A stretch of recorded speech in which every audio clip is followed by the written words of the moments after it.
Very good evening. I think market continue नीचे ही जा रहा। तो लास्ट वीडियो में जो अपना ऑलमोस्ट एक व्यू था, ऑलमोस्ट वो डन हो चुका था। तो अभी देखेंगे कल निफ्टी और बैंक निफ्टी क्या कर सकता है इंट्राडे में। तो अभी तक तो क्लोजिंग तो दिया नहीं 23,800 के नीचे। अभी तक मार्केट एक राइज में ही है। तो मेरे लिए बैरिश जो बनेगा वो 23,800 के नीचे ही मेरा बैरिश कंटिन्यू होगा। तो कल के लिए देख लेते हैं कि कल के लिए निफ्टी और बैंक निफ्टी क्या कर सकता है। तो इन अभी डेली चार्ट में देख रहा हूँ, जैसे निफ्टी यहाँ से काफ़ी बार बाउंस हो चुका है। जो ये वाला जो बाउंस हो चुका है और कंटिन्यू यहाँ से भी एक बाउंस दिया है। तो मेरे लिए एक स्ट्रॉन्ग सपोर्ट मेरे लिए बन चुका था। तो कल इनकेस अगर मुझे कोई निफ्टी आसपास में अगर दिख जाता है, इनकेस अगर निफ्टी मुझे 23,780 के आसपास में अगर मुझे दिख जाता है, तो मेरे लिए एक बाइंग जोन अपॉर्चुनिटी बन सकता है यहाँ पे कम्प्लीटली। तो एक बार देख लेते छोटा टाइम फ्रेम में।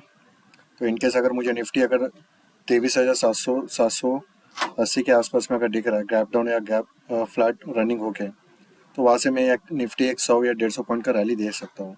तो मैं निफ्टी बाइंग तभी करूँगा तब मुझे 23,780 760 के आसपास में अगर कोई वैल्यू दिख रहा है, प्राइस दिख रहा है स्पॉट में, तो मेरा बाइंग पोजीशन वहाँ पे बनेगा।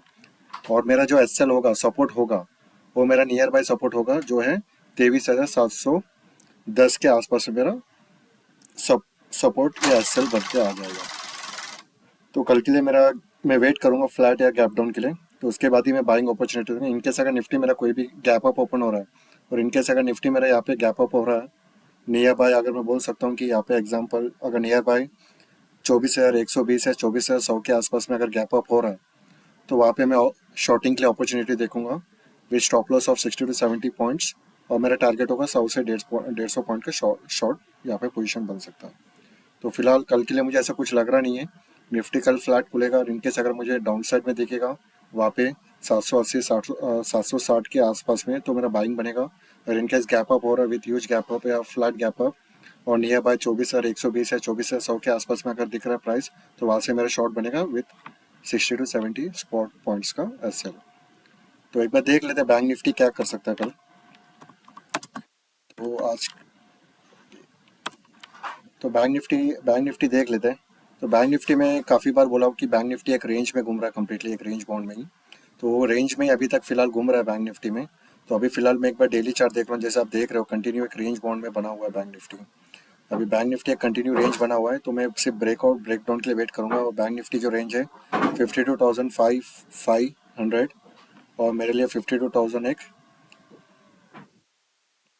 तो 52,000 के आसपास में जो बना है रेंज, एक 50,800 के आसपास में एक रेंज बना है। तो ये रेंज मेरे लिए काफ़ी इंपॉर्टेंट है।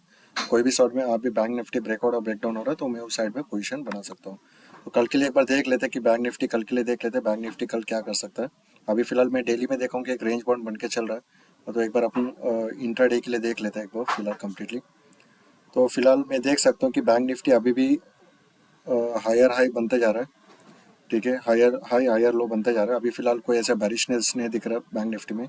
इनकेस अगर मुझे कल बैंक निफ्टी फ्लैट या गैप डाउन आसपास में मिल रहा है 50,900 या 50,950 के आसपास में अगर मुझे बैंक निफ्टी मिल रहा है, तो वहाँ पे मेरा बाइंग पोजीशन बनेगा। और वहाँ से मेरा टारगेट होगा 200 या 300 पॉइंट का रैली हो सकता है। और मेरा मिनिमम स्टॉप लॉस होगा वहाँ से एक 120 to 150 का पॉइंट्स लगा के मैं स्टॉप लॉस होगा 1:1 के हिसाब से मैं बैंक निफ्टी को टारगेट करूंगा। इनकेस अगर बैंक निफ्टी गैप अप हो रहा है 51,000 या 500 के आसपास में, 51,600 के आसपास में, तो मेरा 150 या 100 पॉइंट का स्टॉप लॉस होकर शॉर्ट बनेगा। 200 या 300 पॉइंट का मैं शॉर्ट कर सकता हूँ।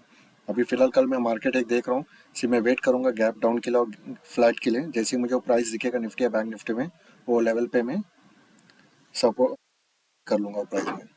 तो ओवरऑल जो भी आप एंट्री लेने से पहले जो भी आप मार्केट में, प्लीज़ आप अपने फाइनेंशियल एडवाइज़र को कंसल्ट कीजिए। उसके बाद ही आप एंट्री कीजिए। This is for educational purpose only.